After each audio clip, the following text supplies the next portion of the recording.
The following program does not offer personal medical advice. Please consult your doctor before using any treatment or product we cover.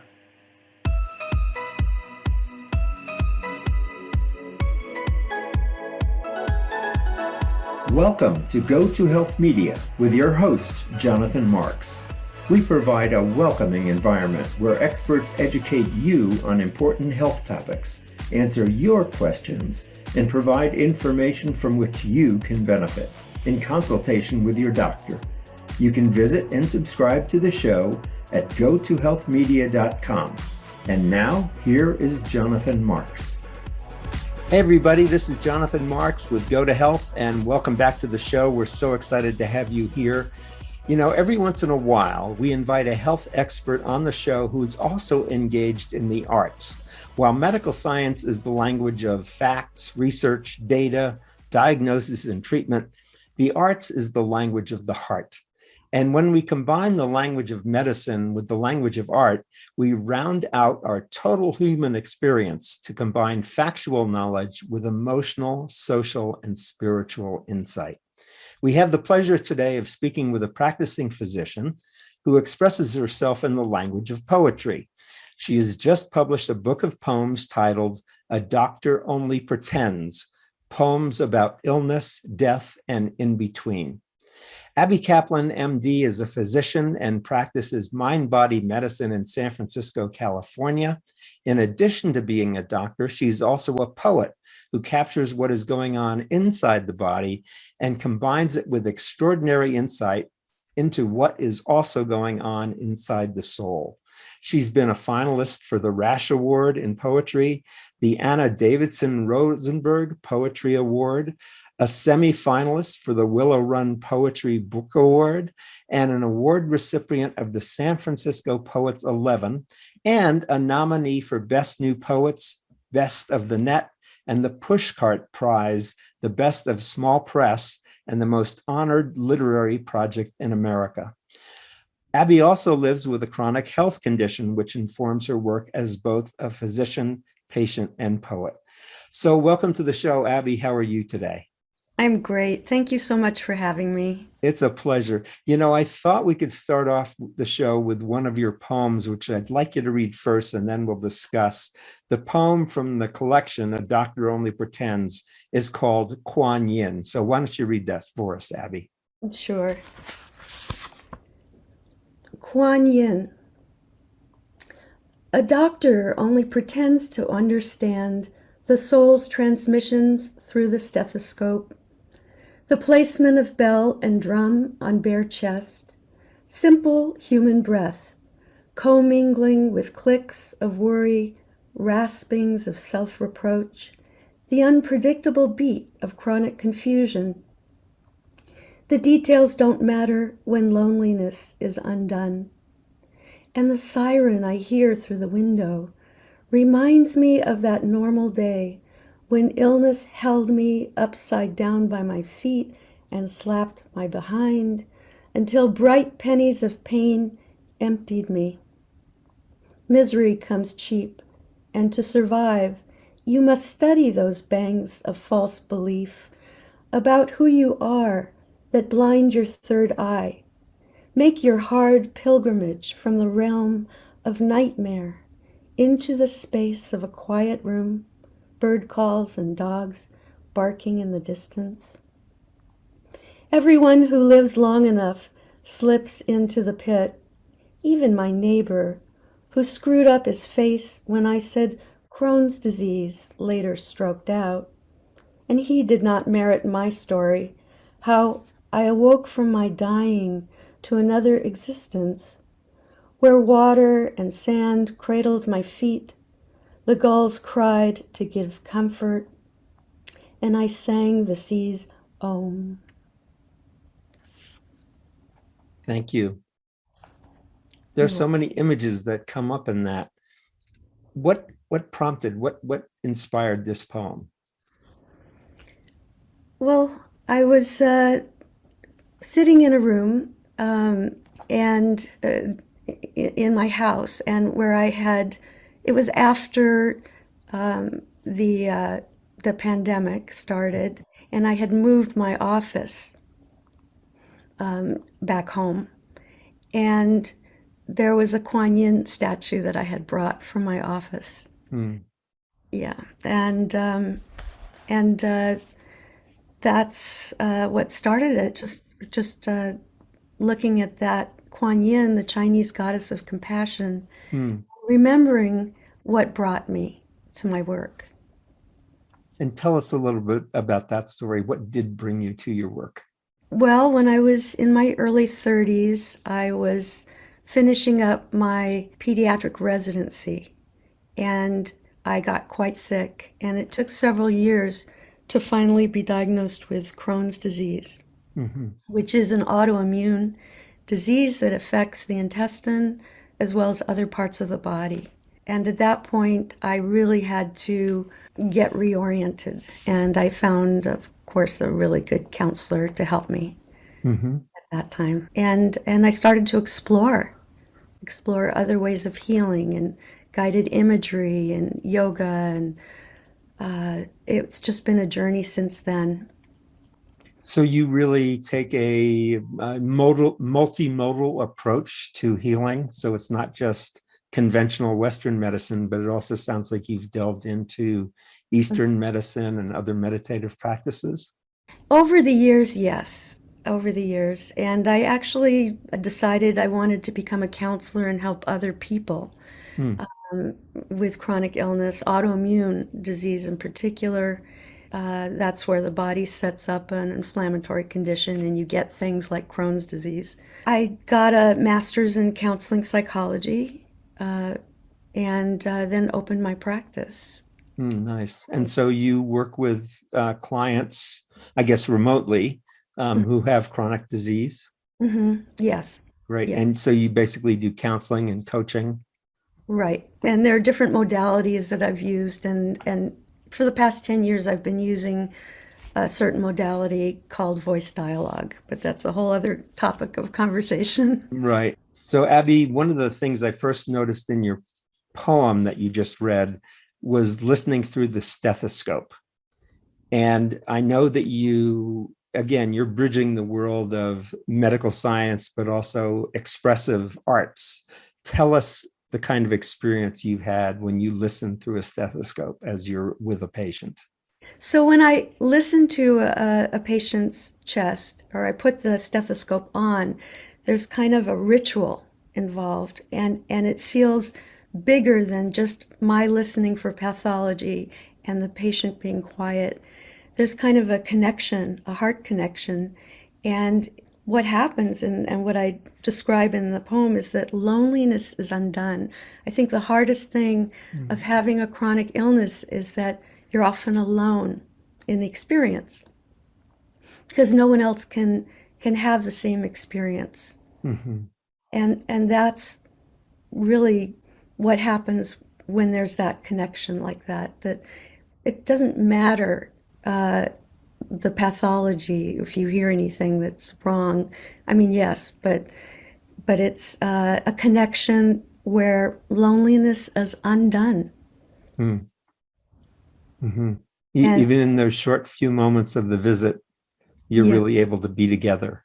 yeah, yeah. And when I get my heart listened to, I feel like it's the same thing. I feel like somebody's there putting, connecting to my heart and being there with me, Hmm. even if it's just for those few moments. Hmm. That's beautiful. That's really beautiful.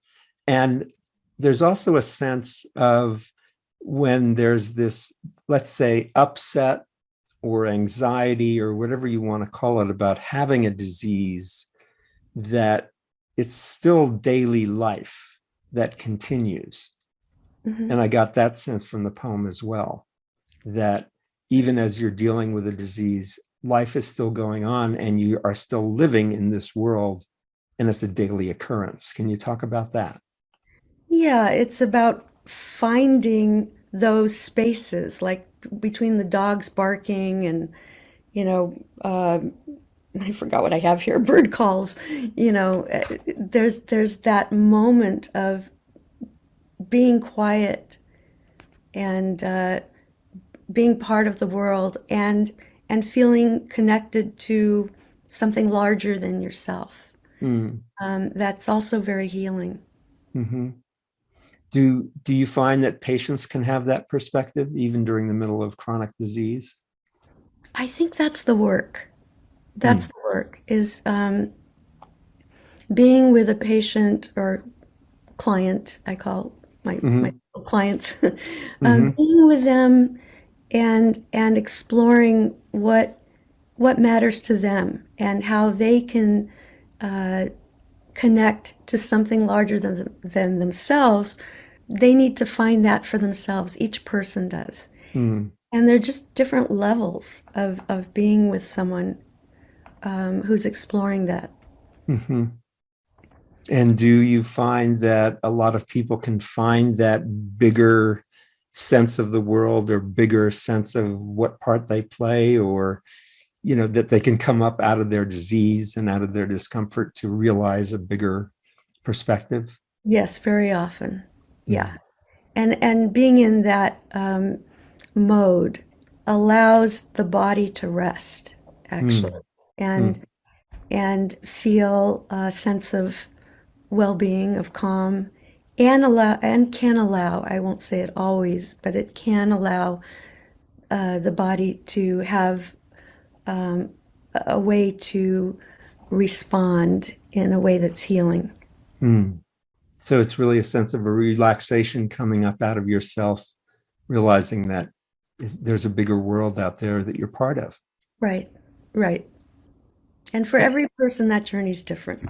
Mm-hmm. And I would also think having that perspective helps in their healing, as you just mentioned. Hmm. Yeah. Yeah, and that's what at the end of the poem, I was just, when I was, 30 years ago or whatever, more than 30 years, kind of finding my place in all of this. And it shifts over the years, it's shifted. Mm-hmm.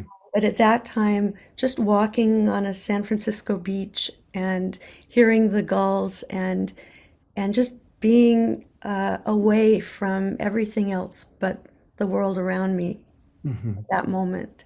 Would you read another poem for us, Abby? And this is about a different kind of health challenge. It's the one that I love is Ways to Know Your Father Has Alzheimer's.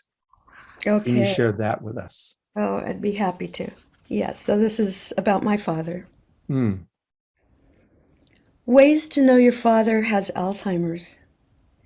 When he starts giving your mother the wrong pills, and after she dies, not from the pills but cancer, when he adopts a man living on the streets and meets him at midnight to help him start a sewing business. Mm. When 6 months later he tells you he's given this man at least $30,000, and to a woman he met in a Walmart parking lot, over $80,000, who says she'll kiss him after they marry. When he calls to tell you his cat has been missing for 3 weeks, the neighbors complaining about streets littered with lost cat signs, later learning he unloosed reams of them onto their driveways, and you enter his house, see the stiff carcass by the heating vent, Mm. and you have to air out the living room.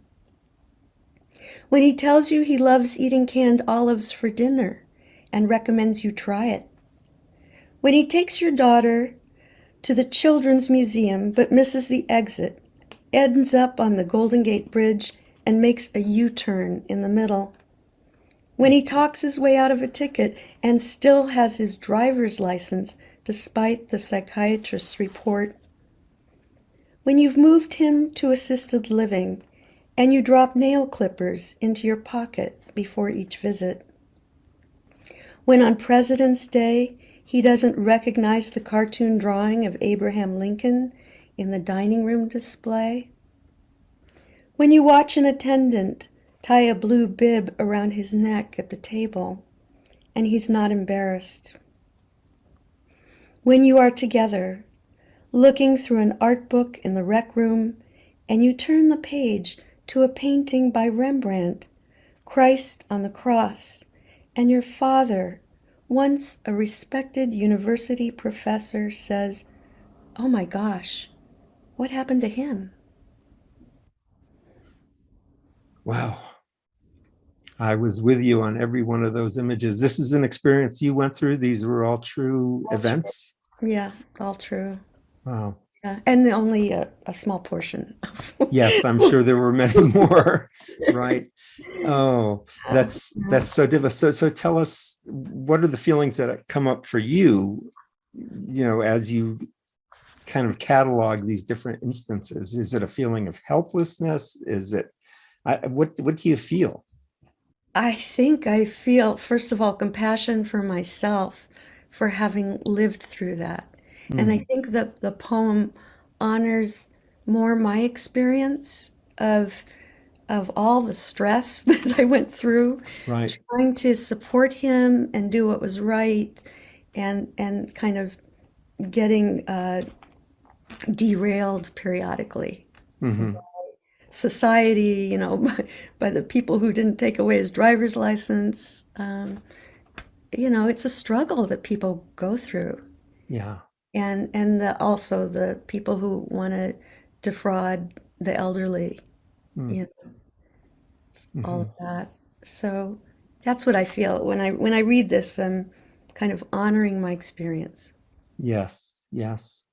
And I know, I remember when my parents passed, my sister and I spoke about it, and she got the insight from another physician that even when your parents going through something difficult and there's really nothing you can do, that really our role is to be a witness to what's happening for them and for you, that you're really, as you said before, you're cutting through the loneliness there and just being with somebody and being a witness for what they're experiencing. Yeah, yeah, that's so beautifully said. Yeah. Good. So we're talking with Abby Caplin, MD. She's a physician and poet, and we will be back with some more poems from Abby in just a few minutes after these messages. Stay with us. We'll be right back. You are listening to Go to Health Media. To reach Jonathan Marks or his guest expert, you may send an email to jonathanmarks@gotohealthmedia.com. You may also visit and subscribe to the website and show at gotohealthmedia.com. And now, back to this week's show. Okay, welcome back to the show. This is Jonathan Marks with Go to Health, and we're talking today with Abby Caplin, MD, who's a physician and practices mind-body medicine in San Francisco, California, and is also an award-winning poet.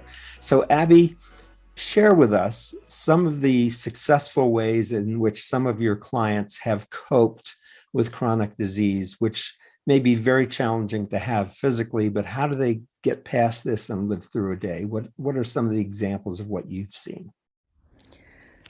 I've seen people cope, and coping by using, for example, for pain, using guided imagery on a regular basis. And that means using your imagination to put yourself into a space that's safe, that's free of pain, and using it in different ways. Mm-hmm.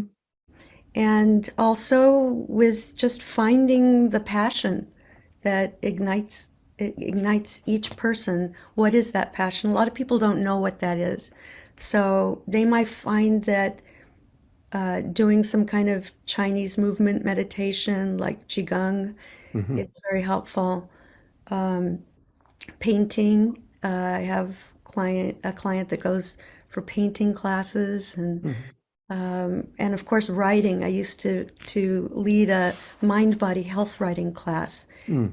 the bookstore around the corner, and uh, and having people just be given prompts, write, and then share their experiences um, from the writing. So all those kind of remind me that it's really a way to take yourself away from the physical, the focus on the physical part Mhm. of the body that may be hurting or ailing or not working right, but really going off more into a using your mind and creativity to be more creative. Right. And the word coping is not my favorite word, Okay. because I consider this, sometimes, you'll hear people say, if I hadn't gotten that illness, I wouldn't have done this. And so it Hmm. really is about finding what is the gift, even Hmm. though it's not one of your choosing. What that process of finding the gift is what matters. Hmm. And it's more about self-growth and what you're learning and all the ways that people learn about themselves, about the world, about what their contribution really is. Hmm. Um, yeah, if I hadn't gotten Crohn's disease, I don't know that I would have ever turned to writing, Hmm. and I wouldn't be sitting here talking to you. Hmm. So what I'm hearing is there's a blessing uh, in disease or chronic conditions, but you have to find it. Right, right. And that's something that, the Rachel Naomi Remen, who wrote Kitchen Table Wisdom Hmm. and My Grandfather's Blessings, she talks about that a lot, finding the blessing Hmm. in things. Very cool. Hmm. Wonderful. Would you read us another poem? Hmm. Let's see. There's one that you've called Splinted, which I think is about osteoarthritis. Yes, and this is a recent poem because the past year, in 2021, I had two surgeries Oh, on my um, toes, hmm. and I had to be non-weight bearing for 6 weeks each time. Oh, wow. So yeah, so health issues are ongoing, and so there's always a learning. Splinted. Quads shivering, bearing the weight of non-weight bearing, reaching for the tossed rock of osteoarthritis on a single leg like a schoolgirl. The only muscles alive, the crying ones on your face. No one said it would be a straight line of 3 squares on the blacktop to hopscotch forward and back these 6 weeks. No one warned you'd be cast into a dark hovel, left foot bound, hot sweat between your toes, the pincer's pinch of a screwed joint. Hmm. In this moment of your body's reconstruction, it doesn't matter that you haven't bathed, that the curtains you bought last week remind you now of your ancient aunt's apartment when you were a child, her rotting breath as she held your face to better see you through her cataracts. But each day, small gratitudes seep into this pan of pain, bubble and dance like water landing on hot oil. Striped dahlias in blue glass, the friend who checks in every afternoon, the husband who makes the bed, brings you breakfast, holds you as you lean back on the good foot, bending your knee to slither to the carpet. After 2 weeks, you can scooch downstairs, mount your green knee scooter to careen through the dining room where you are 7 again, and your father is running to catch up with you on your Schwinn, pink and white ribbons flowing from the handles, his cheers echoing along the hardwood floors.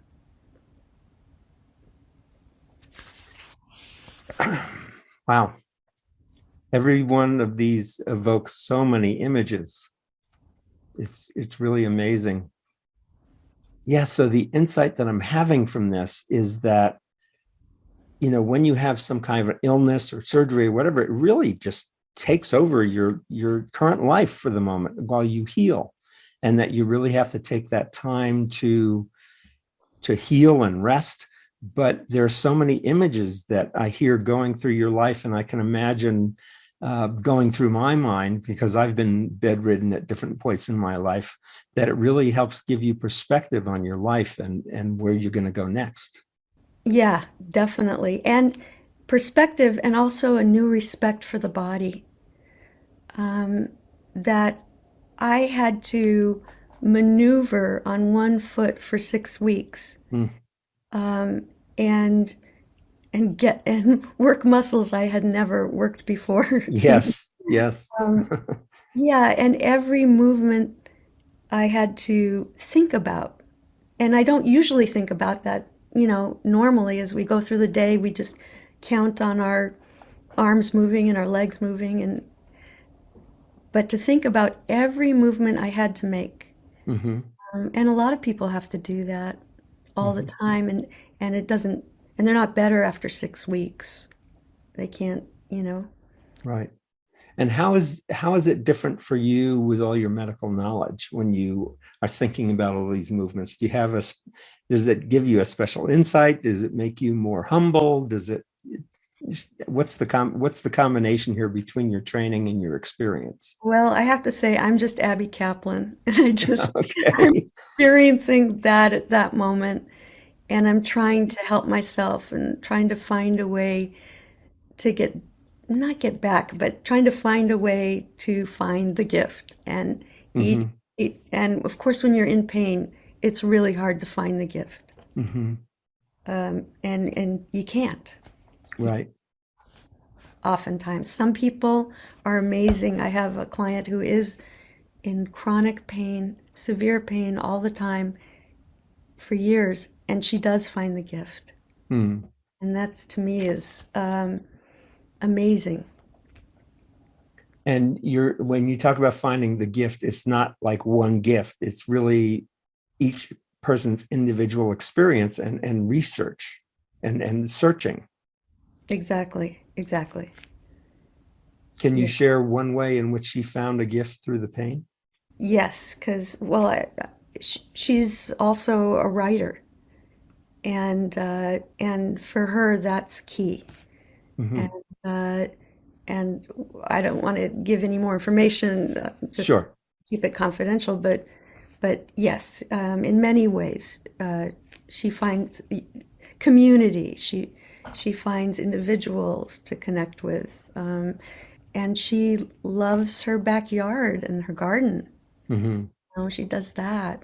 Hmm. It's a constant finding and experiencing of the gifts. Good. So you're bringing up this again, not being alone, isolated, but really being in community, having people care for you, you caring for them. It's really maintained, despite the pain, which can be so isolating, Mhm. that you're still being able to be social in some way. Right, right. There's a lot that's put on patients with chronic illness by society, and Hmm. that has to be attended to as well. Say a little bit more about that. Well, I think even in Kuan Yin, where I tell this guy on the street, this neighbor, what I'm dealing with, and that I'm also going to lead a group in mind body health writing in a few moments. Uh-huh. He just screws up his face and ew, you know, and Hmm. that it can't happen to him, right? It couldn't happen to him, Right. but of course it does. Yeah.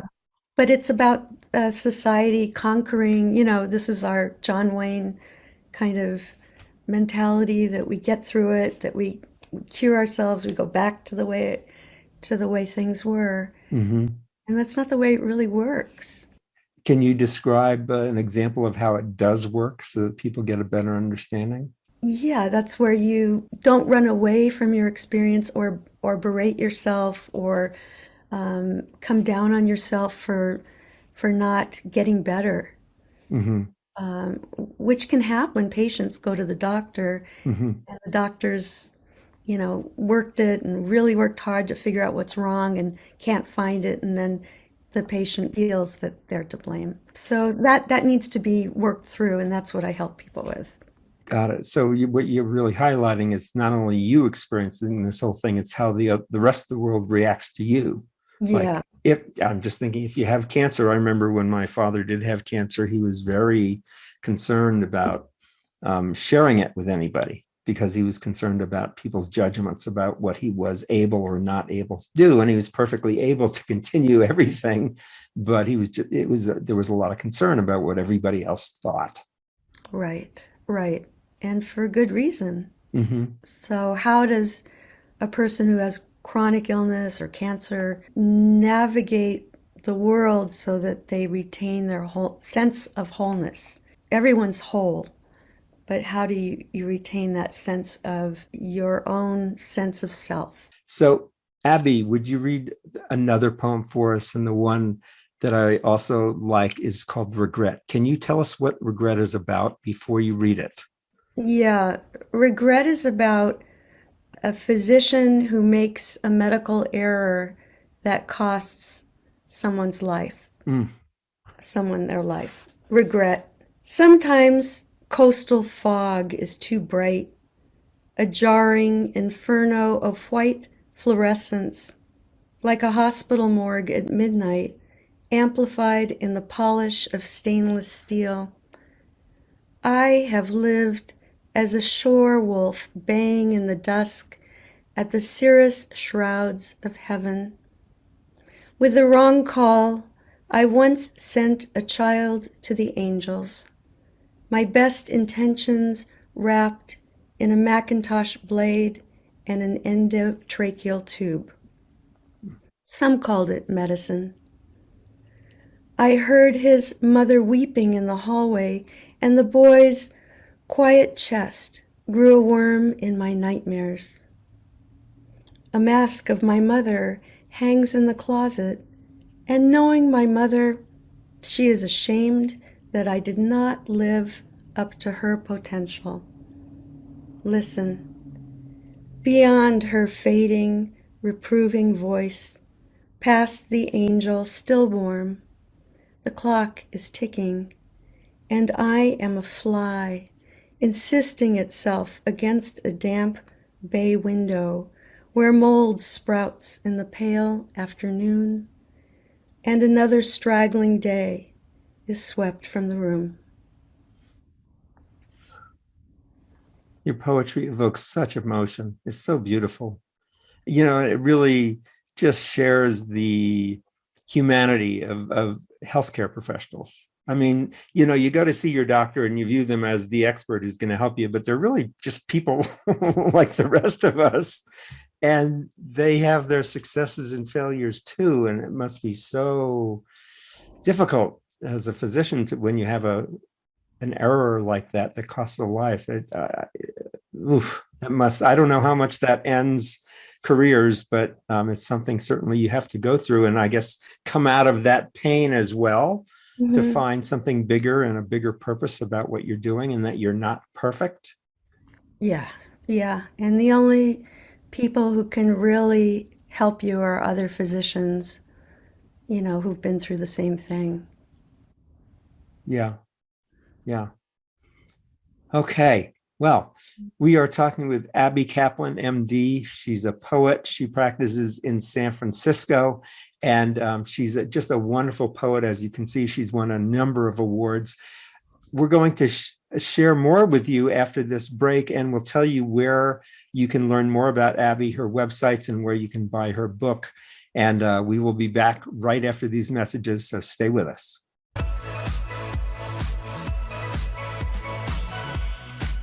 You are listening to Go to Health Radio. To reach Jonathan Marks or his guest expert on the live program, call in to 1-866-472-5788. That's 1-866-472-5788. You may also send an email to jonathanmarks@gotohealthmedia.com. Now, back to this week's show. Okay, we're back for our third segment with Dr. Abby Caplin, MD. This is Jonathan Marks with Go to Health, and Abby is both a physician and a poet. And as you can hear from the poem she read, she's incredibly sensitive and really is very, very open to what's going on, both emotionally, socially, spiritually, when she works with patients. And this is a lot of the kind of work she does. And I want to share with you, before she reads her last poem for our session today, I want to share with you her website. Her poetry website is abbycaplin.com, and that's ABBYCAPLIN,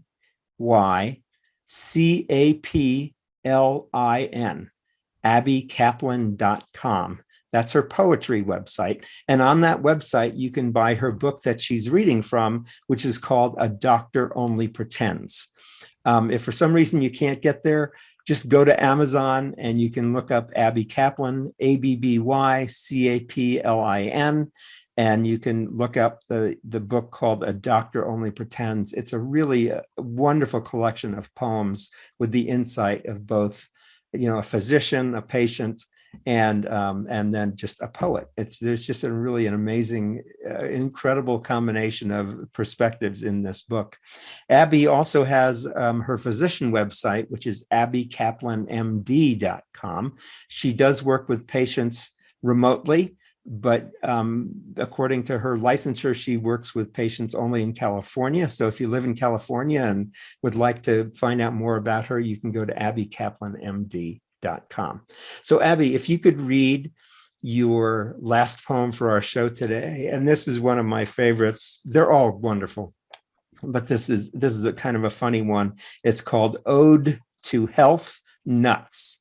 And tell us a little bit about what inspired that poem. Oh gosh, my father was always a health nut. Uh-huh. He was recommending to everyone vitamin C and shark cartilage, and he was one of the early joggers in the 1960s when that whole thing started. And sometimes it drove people crazy, but this is an ode to him. Okay. Ode to Health Nuts for Sam. You plastered shaving cuts, carbuncles, and hernia scars with vitamin E. Tore off hunks of aloe, sucked the juice until your intestines spoke Spanish. Your fridges sprouted stainless steel bowls of bubbling sour yogurt and sauerkraut. You ran circles around tracks, around your detractors, jump jacks with Jack LaLanne, binged on shark cartilage to avoid the big C, until the world had a shark shortage.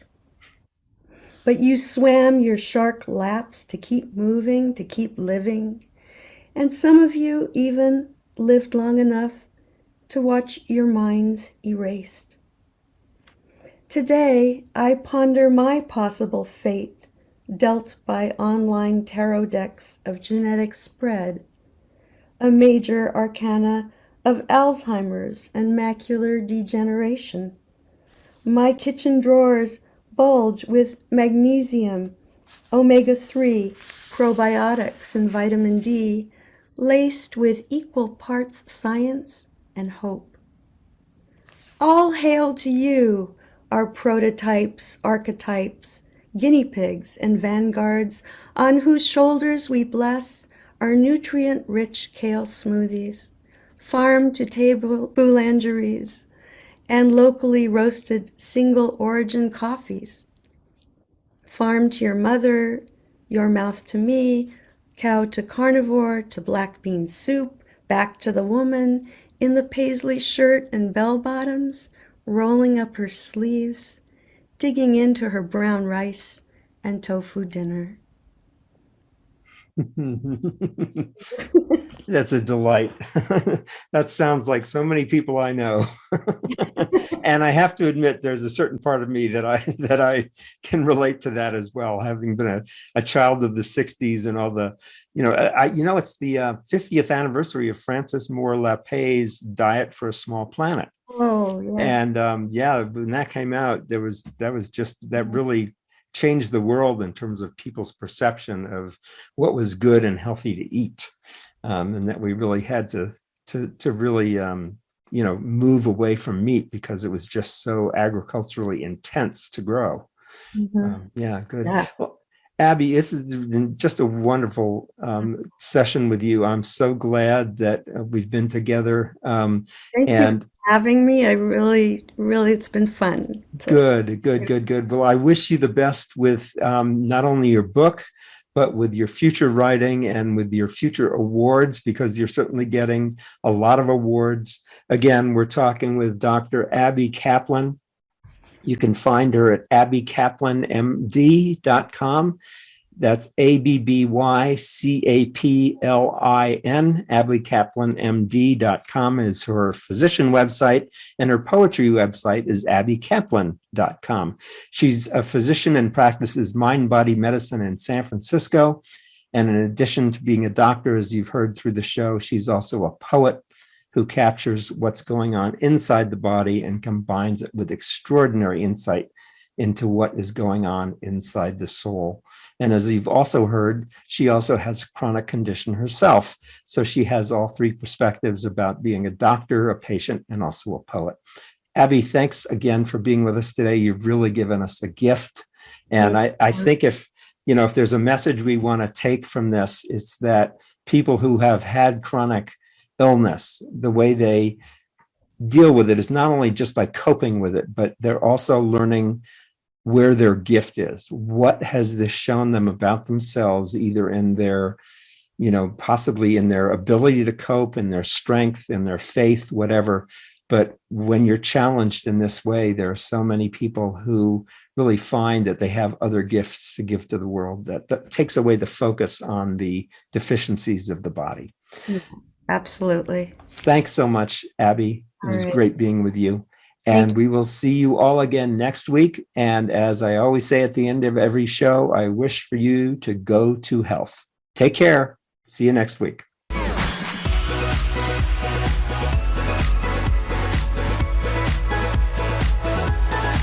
Thank you for tuning in this week to Go to Health Media. Be sure to join Jonathan Marks and another health expert next time.